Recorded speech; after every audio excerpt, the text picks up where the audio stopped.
Chers amis de partout, je vous salue tous. Je souhaite tout le monde une bonne année.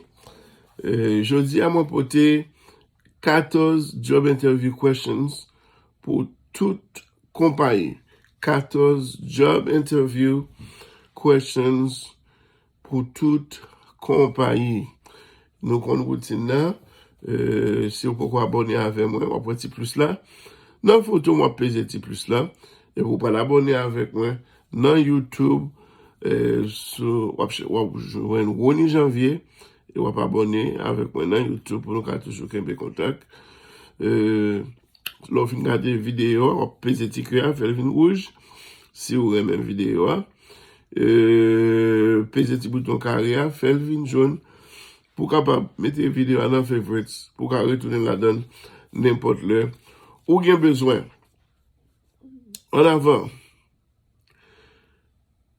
Good morning, Miss Joseph. Good morning, Miss Joseph. Good morning.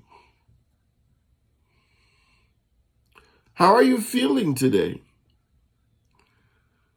How are you feeling today?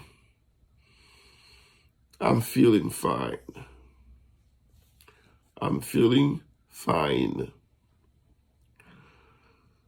Where do you live? Where do you live?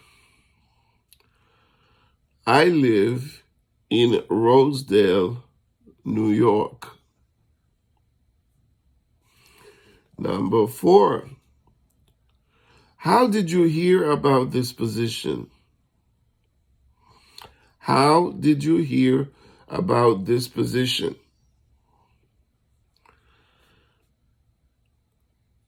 En façon qu'à répondre, c'est it was posted on the company's website. It was posted on the company's website. Ou bien on doit dire, my friend Albert told me about it. Ou bien on doit dire, I saw it on the internet. Yon pile bagay yo kapab di le ou mando, how did you hear about this position? Ki jon fè, te tande parler de position sa.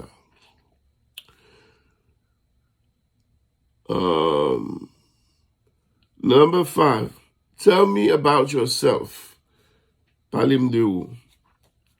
My name is Rony Joseph. I am 28 years old. I graduated from Collegeburg High School in Haiti. I am a fast learner and a hard worker.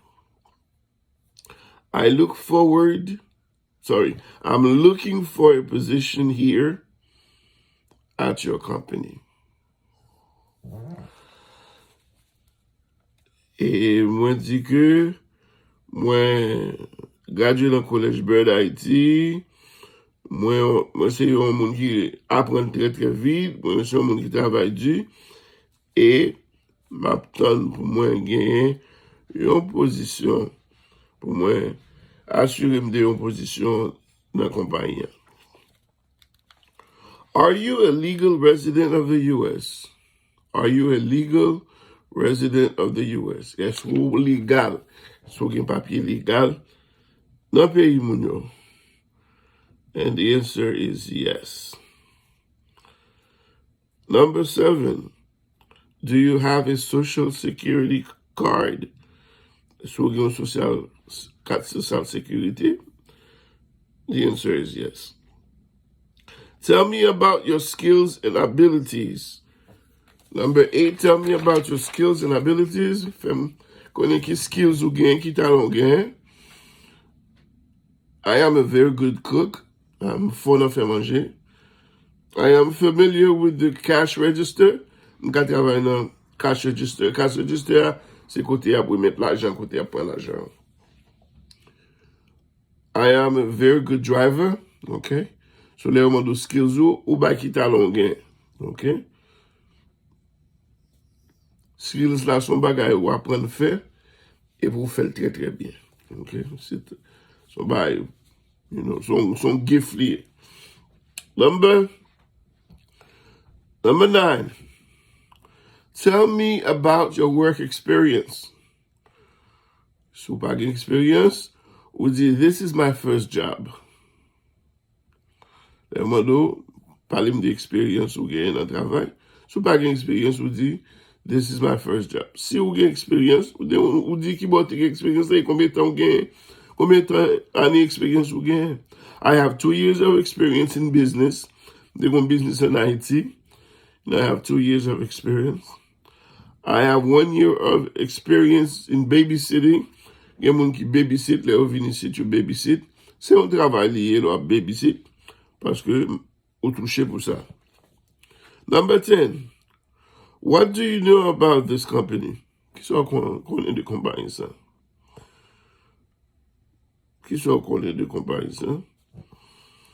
Toujours dit un bagage positif de compagnie. This is a very good company. The products are very good and the services are amazing. Dis bon bagay de compagnie, ok? Fais éloigne pour compagnie. Number 11. Are you available to start working right away? Are you available to start working right away? Yo toujours besoin connaître si vous travaillez tout de suite. Est-ce que vous travaillez tout de suite? Yes. Are you available? Yes, I am. Number 12. Can you work on weekends? Est-ce que vous travaillez les week-ends? Can you work on weekends? Yes, yes. Yes, yes, yes. Yes, I can. Yes, I can. Number 13. Can you work overtime? Yes, I can. So, quand vous avez overtime, vous faites plus l'argent? Oh, yes. Et pour finir, it was a pleasure to interview you. We will get back to you as soon as we can. Et puis, vous me répondre. I look forward to hearing from you. Mon a dit c'est un plaisir pour lui, pour te faire interview. Il a contacté aussitôt que possible. Ou même moi pour répondre. Ma pas attendre pour me capable joindre l'appel. OK? All right? Est-ce que capé? Non, pas capé. Que vous êtes capable de bénir nous. Que année ça va venir ou joindre travail que vous cherchez. À la prochaine occasion pour une autre vidéo. Bye bye.